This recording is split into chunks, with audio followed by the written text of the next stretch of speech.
Testing 1, 2, 3.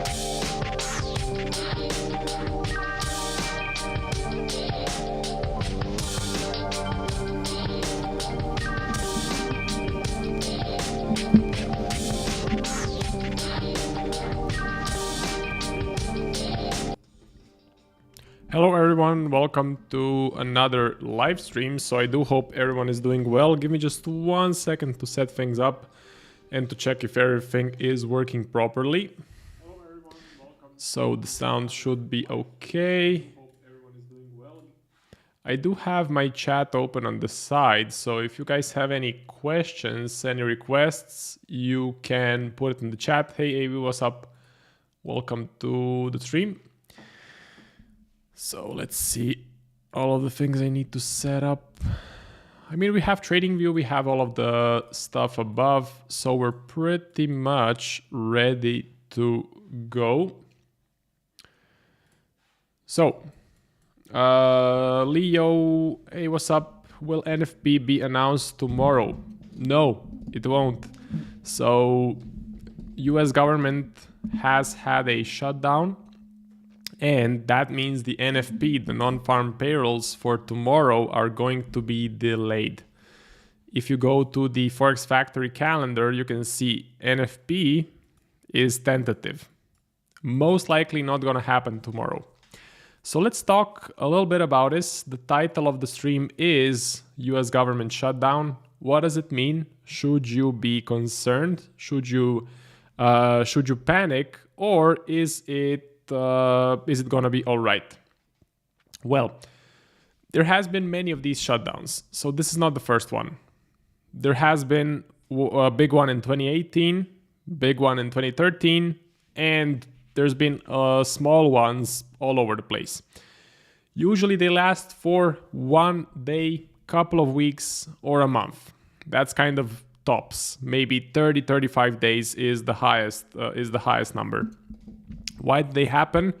Because the US government, the Republicans and the Democrats, and Trump, who's like on his own, cannot seem to agree what they want to spend money on. So the left wants to spend it on climate change and healthcare. The right wants to spend it on, I'm not sure what, something else. So until they agree, the government has shut down. They don't have enough budget to keep running. So the services like the BLS, Bureau Labor Statistics, are not working either. They're not going to be producing the NFP numbers. When can you expect these numbers to be ready? You can expect them to be out a couple of days when the US government reopens. So it's going to take a couple of days.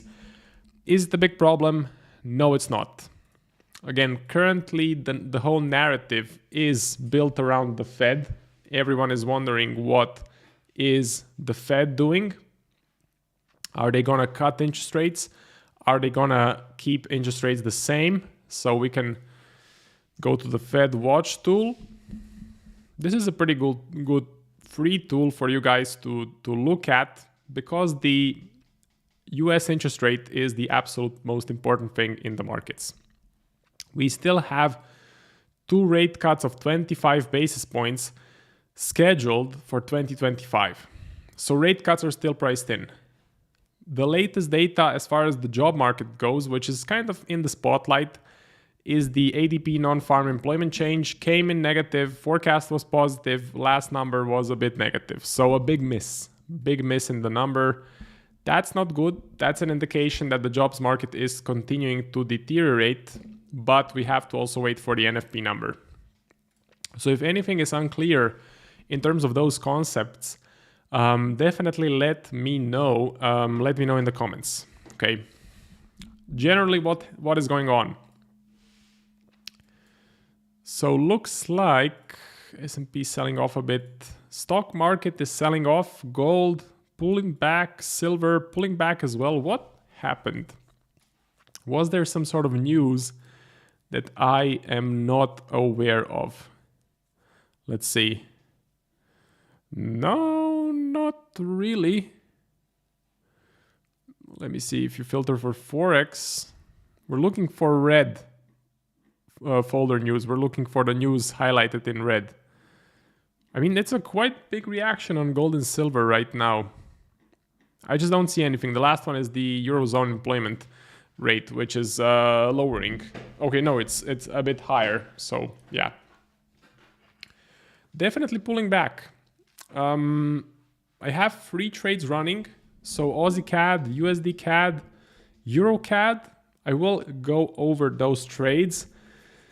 And I do have another thing I added to my watch list, which is the Aussie New Zealand dollar.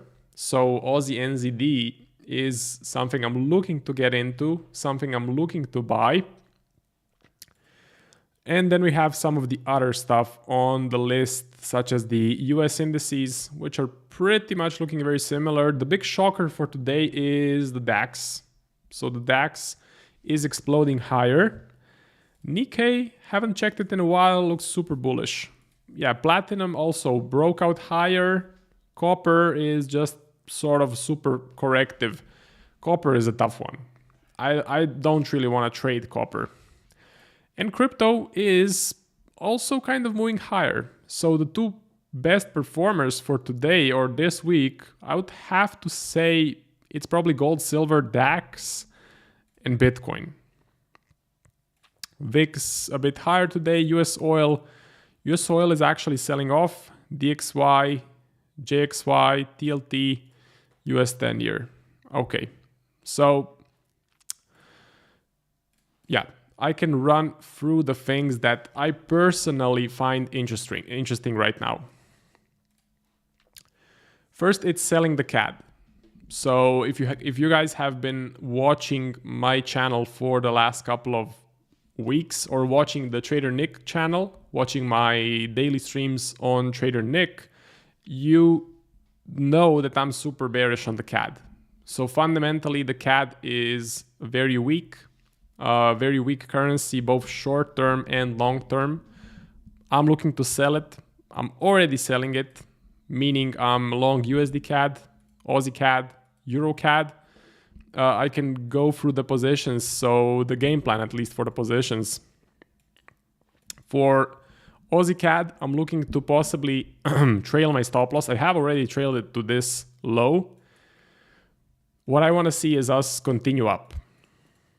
So I want to see the uptrend slightly continue higher, and then I can just move my stop loss below the swing lows. Okay, that is the game plan for Aussie CAD. Currently running some decent profits. I wish I had more size. It's not really a big size on Aussie CAD, but yeah, still happy that it's running. Still happy that it's going up. So AV says, I have been doing research today also on Aussie NZD and looking for price action to pull back closer to 20 MA. Would love to hear a further breakdown and analysis for this pair. Yep, absolutely. So Aussie NZD is a new one on the watch list. I'm not yet in a buy setup, but I do like it. Why do I have this risk to reward? Let's remove that. So what is the reason why I like Aussie NZD? Well, this strategy is focused on fundamental analysis. And through fundamental analysis, which I mostly do on the Edge Finder, you have to distinguish between short-term numbers and long-term numbers. So short-term, we can look at Australia, kind of bearish. We can look at New Zealand, bearish as well. So mostly bearish numbers coming out. Short-term, I don't really have a big bias. Now for long-term, I'm comparing the GDP. So New Zealand dollar all over the place. Not the greatest. Aussie. Hey Yusuf, what's up? I'm doing very good. Hope you're doing good as well. And hopefully you're doing good in the markets. Aussie is stronger. Aussie looks better. Aussie has positive GDP. So that's a confluence to buy Aussie NZD. Labor. I'm looking at the unemployment. New Zealand definitely rising. So the unemployment is in a definite uptrend. Aussie, on the other hand, looks to be flattening out a bit. So looks to be becoming flat, looks to be stagnating, and it's around 4.2%. It's not that high, it's not that bad. Whereas right now, New Zealand, it's above 5%, I think it is. Yeah, it's around 5.2. So another confluence to buy Aussie NZD. And the final thing is gonna be the CPI. CPI for the Aussie in a downtrend around the 2% mark. Every single central bank in the world has a target of around 2% for inflation. They want to keep inflation steady. They want to keep inflation at 2%. So Aussie's okay. New Zealand kind of rising, kind of starting to be in an uptrend. So inflation is going up. That's not a great sign for the currency. Okay. That's my general fundamental analysis. Technical analysis is super bullish. This is a massive uptrend. Most of the time we are above the 20 MA, so we are pushing higher. And combining fundamentals, combining technicals, we can also look at seasonality, which is another cool indicator here. I think it's monthly seasonality. If we can find, yeah, Aussie NZD. Okay, so usually in October, it's kind of zero. Actually, in November and December, negative. So seasonality is not there, unfortunately. Seasonality does not look to be there. Respecting the seasonality so far, but it's not an added confluence to buy because October seems to be around zero, around break even. What this indicator basically tells you is in the last 10 years, which months did Aussie NZD go up? Which months did it go down? That's why it's so good to use as an extra confluence. But just basing my trade on simple fundamentals and simple technicals, I like it. Do I want to buy right now? No. I would prefer to wait. For a bit of a pullback. So a bit of a pullback to, let's say, here, and then I would look for buy setups. I have my alert set. It's around the 20 MA. If I do manage to get in, that will be pretty good, pretty high probability. Stop loss, something like this would work. I would have a take profit set, just so you know. So I would have a target in at around, let's say 1.45, like this. That's a good target, and this is massive resistance. So do you want to be holding this as we hit resistance? I don't think so.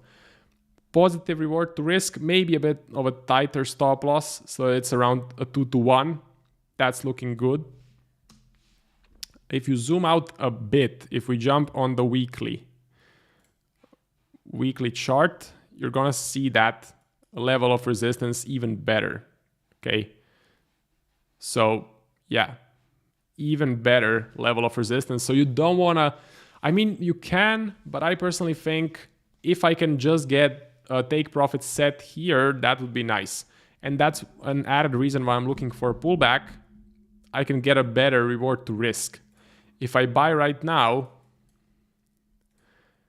and I target 1.45, was it, yeah, 1.45, yeah, and target 1.45, it's not a big reward to risk, but if I get in lower, the reward to risk heavily increases. That's why I want to get a pullback, so that I can have a smaller stop loss, bigger take profit, and still have the edge in my favor. Yusuf says, I'm doing good, thank you. Haven't seen good opportunities in a while though. So if you can just tell me if you're looking for purely technical analysis entries, if you're looking for entries with the Zentum strategy, or you're looking for entries with the fundamental strategy or any other strategy that you're personally trading. What's your thoughts on Aussie CAD? So Aussie CAD, I'm in a buy setup. Not big size. It's, yeah, I have 3 positions, and in total, they are around 1% risk. Okay, around 1% risk on my capital. Running in profit, I'm using a trailing stop loss. Initial stop loss was here. New stop loss is around 0.908. So below this swing low. What I want to see is if we can continue. If we can continue trending higher, I'll just keep moving the stop loss. This is more of a long-term position, so I'm also collecting positive swaps, which is always good. You want the trade to have positive swaps. I don't mind holding it for the next 2 to 3 months. I don't mind holding it to the end of 2025. And you can check also the carry trade scanner. And you will see that it's positive swaps. Best to check the swaps before you take any trade in the Forex markets. They can really eat up your profits. So yeah, Aussie CAD, carry direction, buy. I'm bullish. I'm very bearish on the CAD. They're getting short-term, horrible data. Long-term data is bad. Housing prices in Canada are falling. Only 12.5% of the data is coming out better than expected. Trends are lower. I have every single reason to sell the CAD. While the Aussie is looking okay, it's looking healthy, relative outperformance is much better. So buying the Aussie against anything right now, especially the CAD, is a good idea. That's the game plan. AV says, thank you, Marco. I have had similar thoughts on the pair also. Good to hear your thoughts. No worries, AV. So actively looking for buy setups. Exact level where I would probably get in is, I think it could be this. I think it could be at around 1.127. Of course, if you guys want to get this information, just so you know, you can join Zentum Trading for free. Link is in the description of the video. And you can get my daily forecasts for free. Okay, if you click here, join the free Discord, fill out the info, click join, and daily forecasts for free. Also a monthly newsletter, breaking down the markets, breaking down what happened, breaking down some trades, absolutely free. If you want to become a paid member, you can do so as well. So yeah, all the Aussie NZD is nice. Elafi, hey, what's up? What do I want to do next? I did have an idea what I wanted to do. I just kind of forgot, if I'm being honest. Yeah, I wanted to check out the DAX. So I had a question on whether you should buy the DAX, whether it's a good idea to buy the DAX right at these levels. I was like, no, definitely not. I already took 2 losses on this one. I'm not looking to take a third one. Then an explosion happened higher. Am I looking to buy right now? I'm not. Personally, I see the risk of us just continuing to range around inside of this price. And I'm worried to take any buy setups because I don't want to get chopped. I don't want to get chopped around. Okay. So, I don't want to get chopped around here. That's why I'm first looking for a breakout higher. Then I would be interested. If we can break out, I would be interested to look for actual buy setups. Until then, European stock market, this is, by the way, the German stock market. European stock market has not been the best. I mean, the US just wipes the floor with Europe. Look at these US indices and now look at Germany or Europe. Not looking so great. Looking super flat. Yusuf says, I trade support and resistance purely mostly EU, GU, GJ, gold, and Aussie CAD on 15-minute. DXY just has been confusing these days. Okay, cool. So you have a completely kind of different strategy than me. I focus on the daily chart mostly. DXY, I can tell you my view on the DXY. So just a brief history analysis. Everyone was super short on the dollar on the 17th of September, right before a central bank event, right before a Fed event. Then Powell came in, had produced a 25 basis point cut, but he sounded hawkish. He flagged inflation as a problem. He also continuing his speech, you have posts in Financial Juice, you have news sources quoting Fed members that are concerned about inflation. So inflation is a big problem still. And people were not expecting that. A lot of people were heavily short. The short US dollar trade was overcrowded, and then they got spanked. So you basically had an explosion in the DXY, a big short squeeze. You can see it in the CPI, why inflation is a problem. USD. And let's take a look at the last year or last 2 years. We're rising, we're above 2%, 2.9%. That is quite high. Okay, so that is quite high inflation. People are concerned. That is why the bigger players, the institutions, the banks, the hedge funds, the big investors, they don't really want to sell any more US dollars. They maybe actually want to buy them. So short term, we could see an appreciation, and then I don't think we're going to go up a lot more. I think we're going to short term go up a bit and then kind of range around. With the dollar, you need a massive catalyst. You need a massive catalyst for the sell-off or for the buying. This, we know what the catalyst was. Trump, tariffs, new political regime, new economical regime, US closing down a bit, kind of separating from the allies, becoming their own thing. And that made people panic, that made people uncertain, that made people sell US assets. Narrative has flipped. No one really cares about that anymore. No one really cares about the tariffs. New narrative is, what is the Fed gonna do? I don't think any sort of a rate cut from the Fed is gonna happen that is gonna crush the US dollar. Also, you have to note, being short on the US dollar is very expensive. Selling US dollars is very expensive. If you hold a sell position on the US dollar for 1 year, you're losing 4% of your capital. Okay, that is very expensive for a huge fund with billions and billions of dollars. They don't really want to sell the US dollar. Also, they actually want to buy US dollars because they need to invest a specific amount into the US stock market every single month. US stock market is the best stock market, best performing stock market in the world. Every single fund in the world has US stocks. To buy US stocks, you need to first buy US dollars. So I don't see a massive bearish story for the DXY. So far, I don't see a massive bullish story either. I think a bit of upside with range-bound price action is what is probably going to happen. Probably going to happen to the dollar. That's my forecast. And yeah, if you're a scalper, I mean, the volatility hasn't been the best.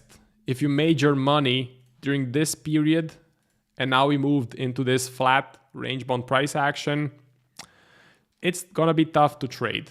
The swings, the volatility, the momentum is not going to be as powerful. There's going to be less follow through compared to just buying here or selling here. Okay. Hey, FX Bashi, what's up? Elafi says, did you have time to study the Swiss? Unfortunately, no, I didn't. Swiss it's kind of on the bottom of my to-do list. I'm not seeing a lot of opportunities in studying the Swiss. For the yen, I'm also a bit patient. I'm waiting for the election for the prime minister to pass. Then I can maybe form a bias. But for the Swiss, I'm going to have to eventually do some research. I just have other things that I think are better to trade right now. What is better to trade right now? If you ask, selling the CAD, buying the NASDAQ, buying gold, buying silver, selling GBP USD, selling Euro GBP, buying Euro GBP. In my opinion, let me give you my general bias on currencies.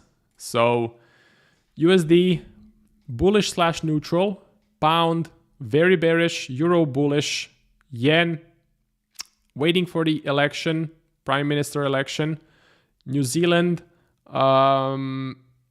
bearish. I'm bearish on CAD, very bearish. Aussie, I'm bullish. Swiss, not sure. So yeah, gonna have to do some research for the Swiss. How have you been? What top setups looking like for EU, GU, GJ? Okay, sure, we can run through the top setups. Yeah, no worries, Yusuf. So most of you guys are from Trader Nick, which is pretty cool to see. And yeah, thank you for tuning in to my stream.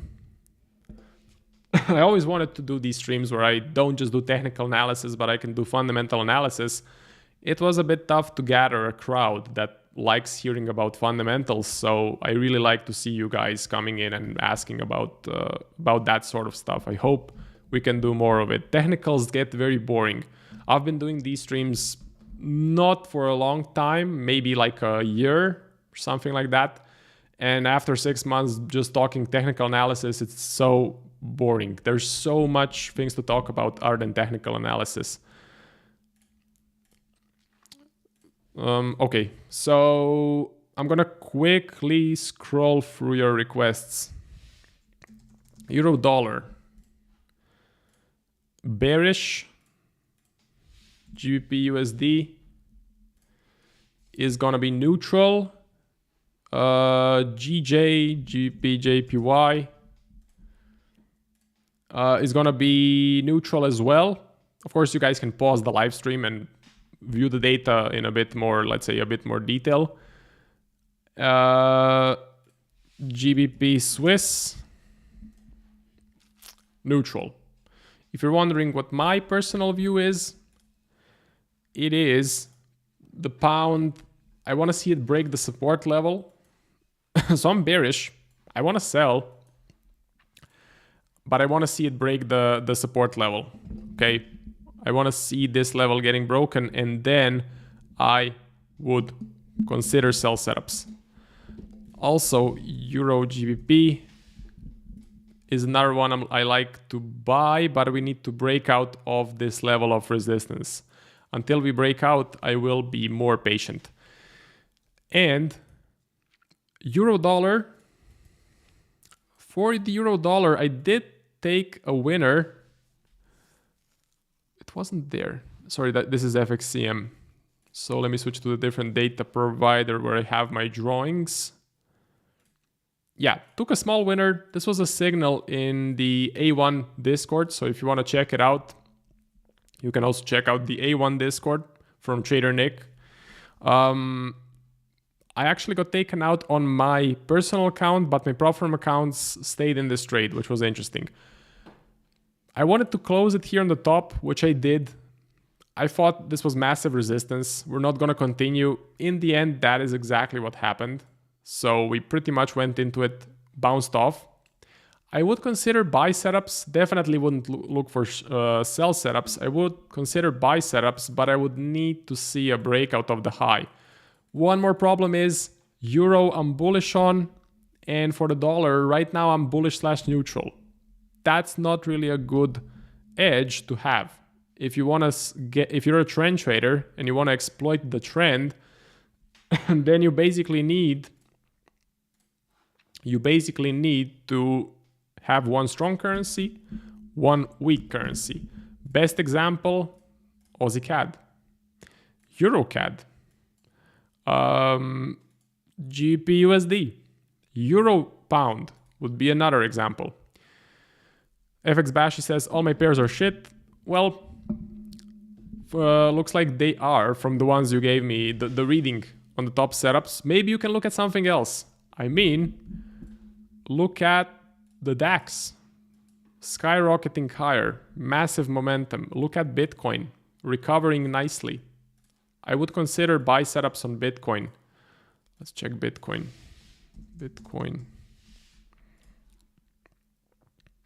Bullish. Okay, bullish reading on Bitcoin. I would like to see a breakout of the all-time highs so that we kind of confirm the breakout out of the range. But Bitcoin is interesting. Big pump to the upside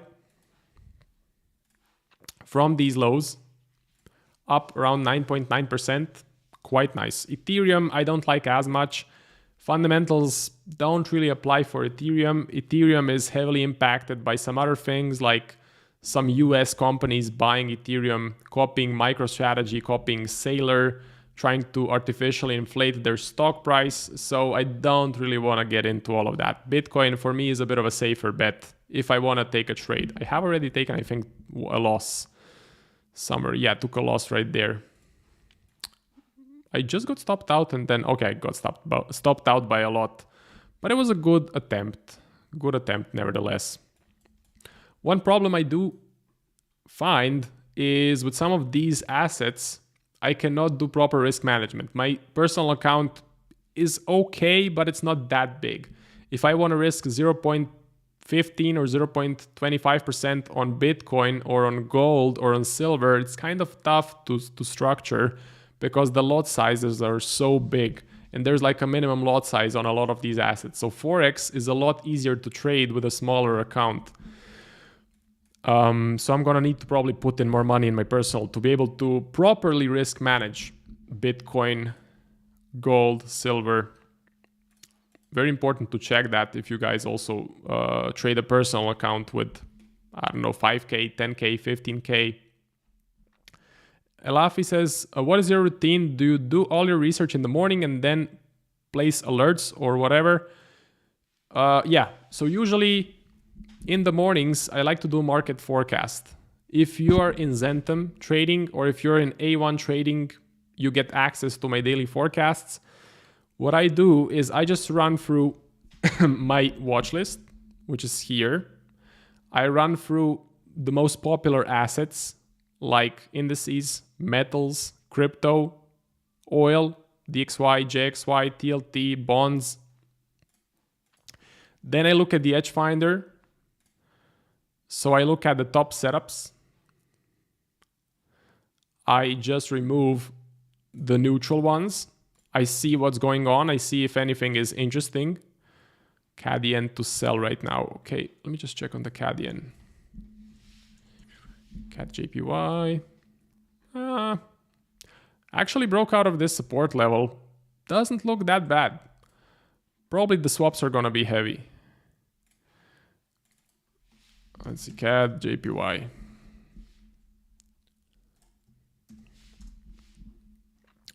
Yeah, the swaps are gonna be pretty heavy on CAD yen if you go short, but it's not looking that bad. I was looking at this support level for a breakout lower. Now it's okay. Do I want more CAD short exposure? Maybe not right now. So I'm not gonna look for a sell setup just yet on CAD yen. So watch list, Edge Finder, top setups, right there. Whoop. I check what's active. Forex calendar, probably once per day. I go through the news, see how the news came out from yesterday, and I look at financial juice. So I look at market moving, I look at Forex just to get in the groove, just to see what has been going on overnight and from yesterday. If we get some red folder news, if we get something interesting in here, okay? And then I try to find if I can maybe develop a trade idea. I also do a lot of reading. I read from Brent Donnelly, I read from Vukovic, I read from Alfonso Picadillo or Picatello, I don't know, let me show you. So Alfonso, this guy, he has some pretty good posts, okay? Yeah, basically some pretty good posts that can maybe point you to a direction to develop an edge or to execute a trade. That's about it. I also watch Chris Pulver from A1 Trading. I watch Trader Nick, their videos. If they have an interesting trade idea, maybe I'll copy it. Maybe I'll do something similar, structure it a bit differently, because Nick uses a dollar cost averaging approach for currencies, which means is basically if he's bearish on the CAD yen, he just keeps selling without a stop loss until it eventually goes to his take profit. Okay, so that's a bit of a very long-term approach and very tough to trade prop firms that way because you can get into some, well, quite big drawdowns, but it is still pretty interesting. What I try to do is I trade with a similar edge. So I know he was long Aussie CAD, but he only took a feeler position, I think, around here. So he only bought a small amount right here and he wanted to add more if we go lower. Well, I was also bullish on the Aussie CAD, but I wanted to have a fixed stop loss and I wanted to trail it. So I have a defined risk. I know exactly how much I'm going to lose. If price goes up, great. If it takes me out, that's okay as well. So we differ in some approaches, but the general edge, the general reason why we take a trade is pretty similar. Also, if you guys are wondering about my ChatGPT, that's what I wanted to show you. Yeah, let me just hide the screen for a second. Let me just hide the screen if I can do that. Bam, okay. So I can log in so that you guys don't see my password. Okay, we are already logged in.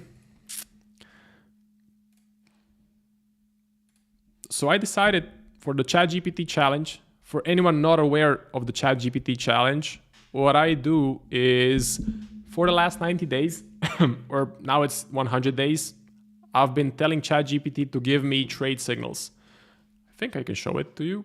So ChatGPT, ChatGPT trades. See, so every single day I get trade signals from ChatGPT, which I did just test with like demo money, but now I did buy a funded challenge. So far, ChatGPT is down minus 3.7%, so not doing so well, but in the last 90 days or 100 days, I think it's up 19 or 20%. So that was a pretty good result. And I will just keep on executing, keep following the plan. Funny thing, just as I started the challenge, a big drawdown started as well. So that's pretty interesting. Let me see the equity curve. See, so I bought the challenge right at the top of the equity curve, and now it's mostly losses. Current open trades are USD yen buy and an S&P buy as well, which is now in some quite large drawdown. All of the trades are positive reward to risk. So if a trade wins, it's usually like a 1.7 to 1, meaning if a trade wins, you get, let's say, $170. If a trade loses, you lose $100. So that's good. Win rate is around, I think, actually 50% so far. We will see what will happen. Just wanted to show this to anyone who is interested. I know there's a couple of people asking what is happening to the ChatGPT trading challenge. Update on this will be, I think, maybe in like a month or a month and a half. So stay tuned to the channel. Make sure you subscribe, and part 3 is coming out in like a month or so. We can close this as well. FX Bash, she says, I'll pass it for you. Or you can show us your password, then you'll have crazy bashy trades on the 1 minute. Yeah, okay. So maybe for the next one, once I blow this first challenge, maybe I can give you the credentials for the second one. Yusuf says, what's your fundamental outlook on the yen? So that's interesting. If we go to the JXY, it looks super flat. If you go to the USD yen, I did take a small scalp buy setup. Ended up being a nice winner. This is a different strategy. I don't talk about this much. This is still testing. But yeah, closed it here. And I was just betting on the price reaching kind of the extreme of the range, this high. I closed it just in time. I got super lucky with this trade, to be honest. Super flat. Doesn't look to be moving anywhere. You have this pesky buyer at 146 who just keeps buying this level. It doesn't want to go lower. In theory, it should go lower because for the dollar, you have scheduled rate cuts. For the yen, you have scheduled rate hikes. Okay. Now, I also told you that right now I'm being a bit patient on the positions I structure with the yen. The reason is you have the election for the prime minister coming up. I think it's on the 6th of October. So if you go to next Japanese prime minister, Polymarkets, this is pretty cool. So Polymarkets, very cool website. You can see the exact odds of a specific event. So I'm not sure when the results are going to be in. I think it's on the 6th of October. I should probably check that. So far, this guy, Koizumi, is number 1, Takaishi is number 2. What is interesting about it is Koizumi is a hawk, you can say. Koizumi is hawkish, meaning if he wins, most likely you're going to have higher interest rates. But if Takaishi wins, I think that's a chick. I'm not sure. By the hairstyle, I think that's a girl. If she wins, she's apparently dovish. So she may not be so inclined to want to hike rates, but maybe keep rates the same or cut them. Just so you visually know what I'm talking about, BOJ interest rate graph. This is what they have been doing. So out of nowhere, they have hiked rates to 0.1, 0.25, and now to 0.5. So Koizumi wants this chart to go higher. Takaishi wants to keep this chart steady or maybe even for it to go lower. Usually, the value of the yen goes up as this chart goes up. The value of the yen goes down as this chart goes down. So that's why there's a bit of uncertainty in the markets. That's why I'm a bit hesitant. That's why I'm a bit cautious of placing yen trades right now. So let's wait for this. Let's wait for this to pass. Most likely Koizumi is going to win. Most likely it's going to be the same thing that was before the elections, meaning higher interest rates for the yen, meaning yen in theory should go up in value. But the whole uncertainty is also reflected in the price. I mean, we're not moving anywhere. If we do break a key level on UJ, I would consider some setups. Or if we do break a key level on the JXY, which is the Japanese yen index, measures the strength of the yen relative to other currencies. So if we break this level or this one, I can probably look for some setups. Right now, we're just in no man's land, super flat and range bound. Let me also quickly run through EJ, AJ, and NJ. Yeah, see, so EJ is kind of in an uptrend, AJ in an uptrend, NJ in a downtrend. So it's not really about the yen, it's about the euro, which is strong, it's about the Aussie, which is strong, and the New Zealand, which is kind of weak right now. That's at least how I'm seeing, how I'm personally seeing this story. So we do have some questions. No problem, Marco. We're a team. We failed together. We passed together. I'll be sure to send you the credentials for the next challenge. Search check. Hi, Marco. How are you doing? Are you funded with FTMO? I do have. So for FTMO, I have one live account, 50K, which is in some heavy drawdown. I think the equity is around. So it's a 50K account. The equity is around 46K. Close to blowing it. I will see what will happen. So it's a funded account, funded, still demo money, but I passed phase 1, passed phase 2. And I have a phase 1 100K challenge running, which is now in profit. So that's doing okay. Just grinding it out. I would probably have to increase risk.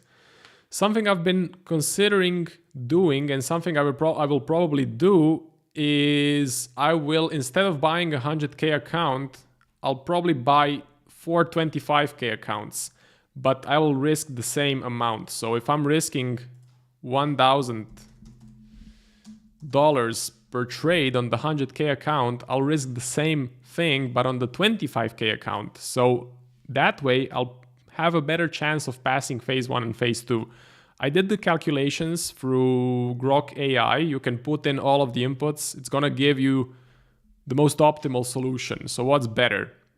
Buying 100K, risking 1,000, or buying 425K, trading them one by one, but still risking $1,000. And actually, you can half the time.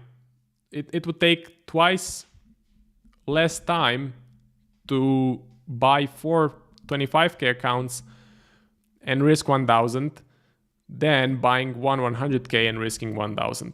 So the strategy I put into Grok is basically, I told him my win rate is 45%, average reward to risk was 1.8, and the average number of trades was 2 trades per week. So, and the max drawdown, I think I put in 15%.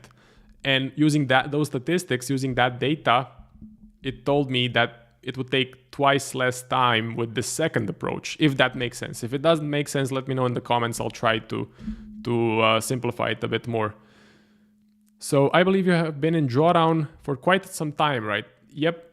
So for the 50K funded account, I've been in drawdown for probably a year so far. Yeah, I think it's a year. I'm trying to push out of it. The problem is I cannot risk much. If I risk a lot and I get 2 or 3 losing trades, I'm gonna blow the account. So I'm just slowly trying to pull it out of drawdown. I don't really care about it a lot. I focus mainly on the 100K FTMO account, the phase 1. So trying to grind that one out. But it's still on the trade copier. It's still executing setups with just kind of small risk. FX Bashi says markets at the moment are tricky. I mean, they are tricky. 2025 has been super hard to trade, but I have had some pretty good success with this new strategy, with the fundamental strategy, which has been pretty good. So Shek says, how is your performance on your personal account? Let me check. So let me just check my journal quickly. Trade journals, live journal, fix the date to January, and IC markets. So let me see. As far as percentage goes, I am up around 1%, I believe. I still need to input some trades. I forgot to input some trades, but I'm up 1% for 2025. So not the best. I mean, it's pretty bad, if I'm being honest.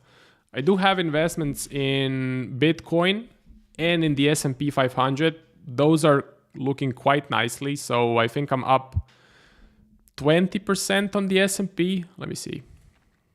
I think I bought around here. Yeah, around 20% on the S&P. For Bitcoin, I bought, I'm not sure where I bought, but I think I'm up. Just a second, I'm getting a call.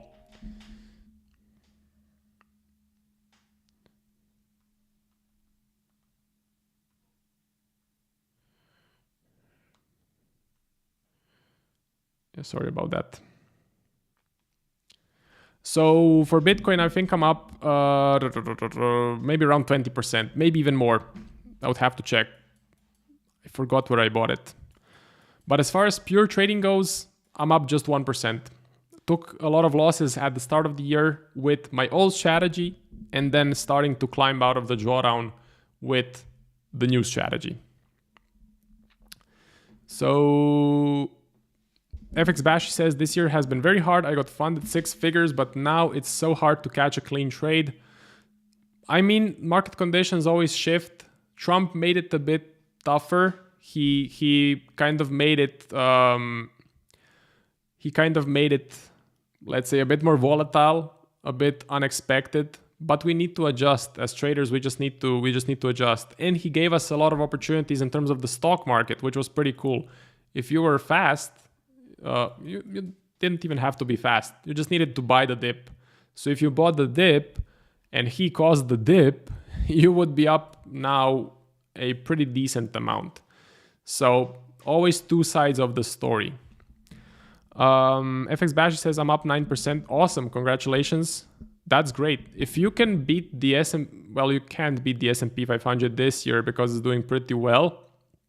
But if you can make around 10%, 15%, 20% per year, that's amazing. That's awesome.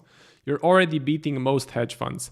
If I get it correctly, you risk 1,000 on 100K account and also 1,000 on all 20K accounts. So yeah, let me just clarify that. There's two options. So you either buy the 100K account and risk 1,000 on every single trade, or you buy 4 25K accounts. Okay, so 4 times 25K. But you don't trade them at the same time. You trade them one by one, but you risk $1,000. That means you're gonna reach the phase 1 and phase 2 profit targets much more quickly if you do this.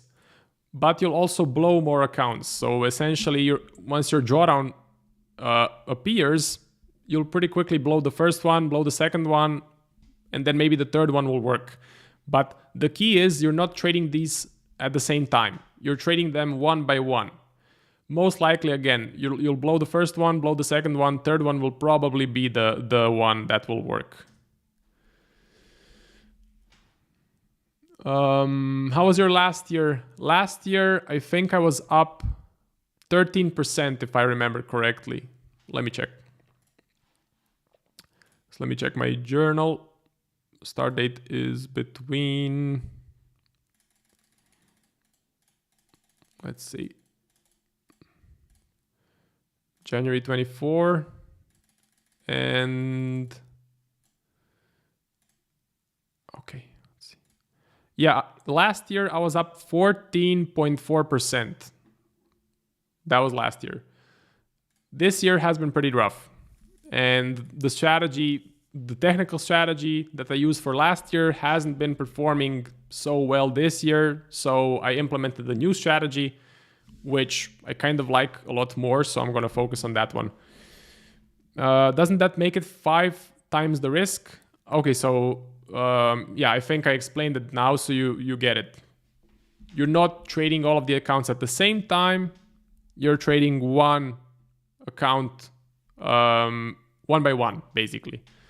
FX Bashi says, I should do between 15 to 25%, but this year is hard as we know, but I'm doing well. I guess 9% is better than minus 9%.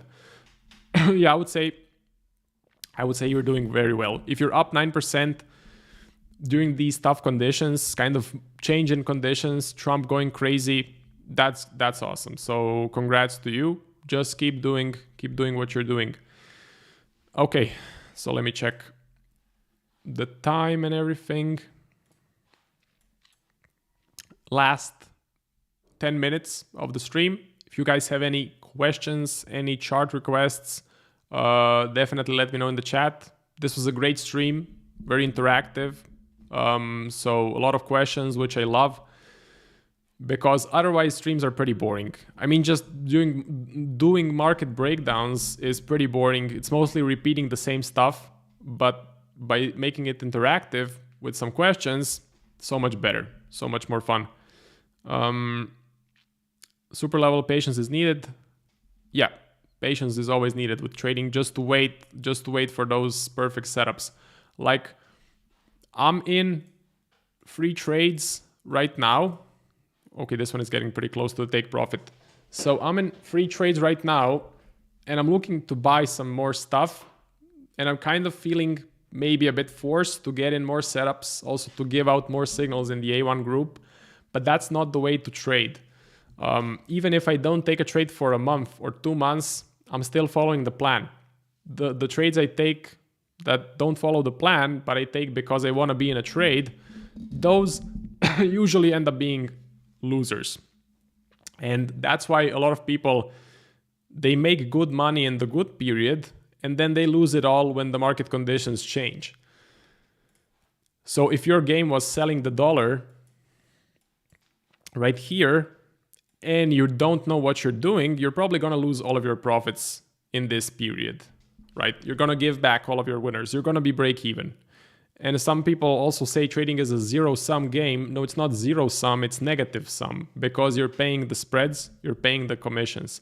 So even if you have a 50% chance that any trade will win or lose, and a one-to-one reward to risk, after 1 year, you'll still be negative because of commissions and because of spreads, which is something you need to note. So it's a tough game.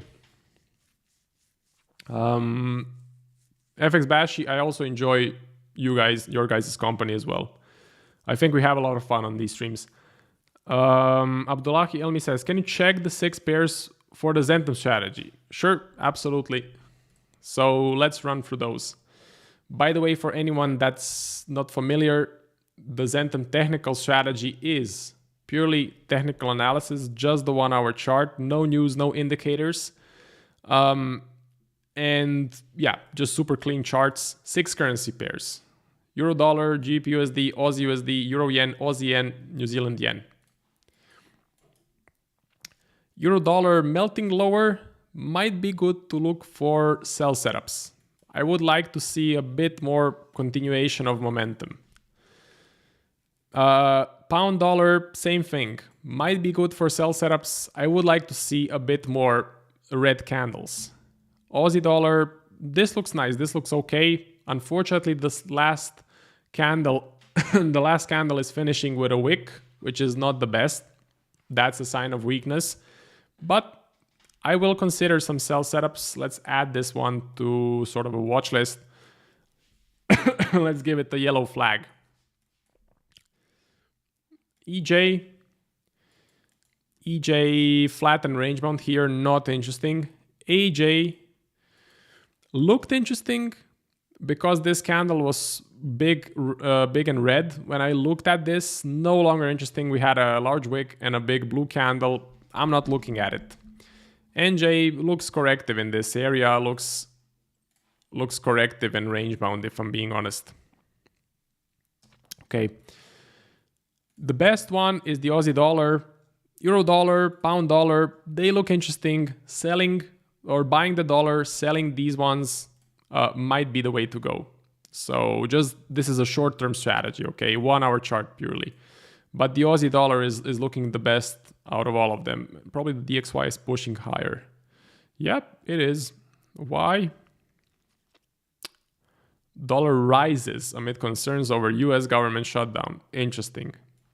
Some people say that because of the shutdown, dollar is going to fall. Some people say it's going to rise. To be honest, no one really knows why it's rising right now. I don't think it's because of the government shutdown. Okay. And in most cases in the past, the dollar actually fell when a government shutdown was announced. The dollar actually lost value.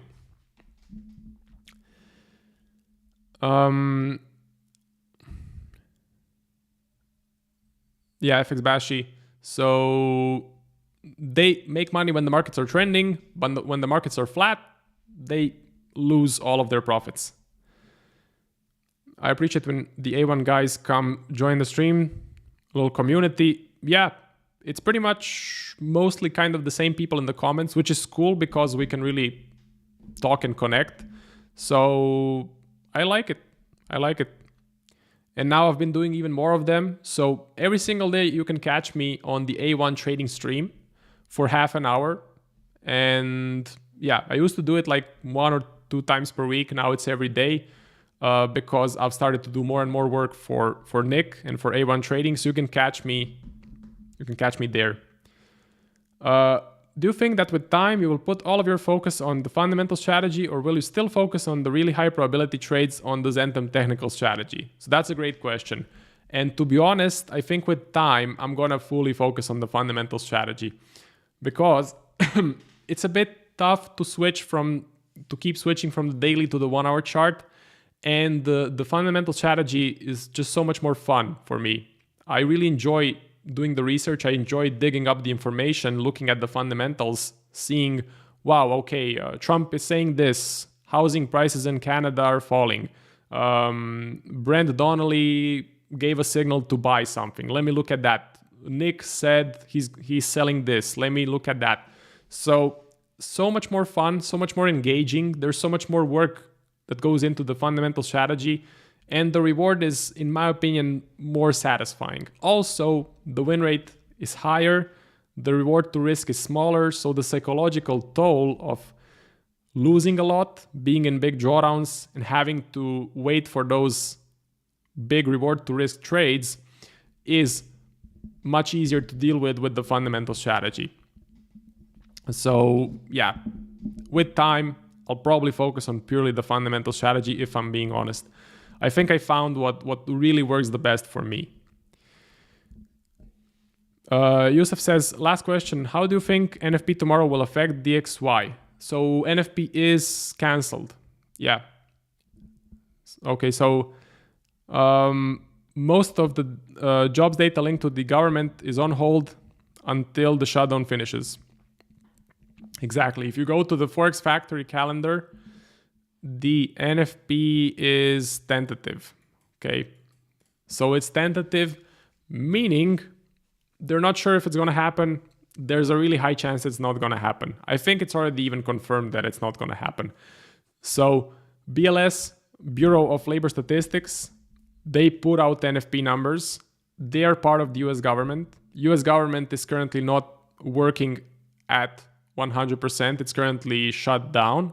So we have to wait until the shutdown kind of ceases, okay, when they open back up. How long does it usually last? Well, the median is maybe 10 days, something like that. So 1 day minimum, 35 days tops. That's at least what the history is telling us. No biggie. It's not a huge thing. It's not a major concern. It's not a reason to sell the DXY. Again, to repeat my forecast for the dollar, I think a lot of people were short. I think there was a big short squeeze. I think the Fed is concerned about inflation. I think they're going to cut interest rates, but they will still remain concerned with inflation. I think that is going to have a bit of a bullish effect, and then we kind of range around, okay? So I think we have a bit more upside. That is reflected in the USD CAD long bet that I have going, okay?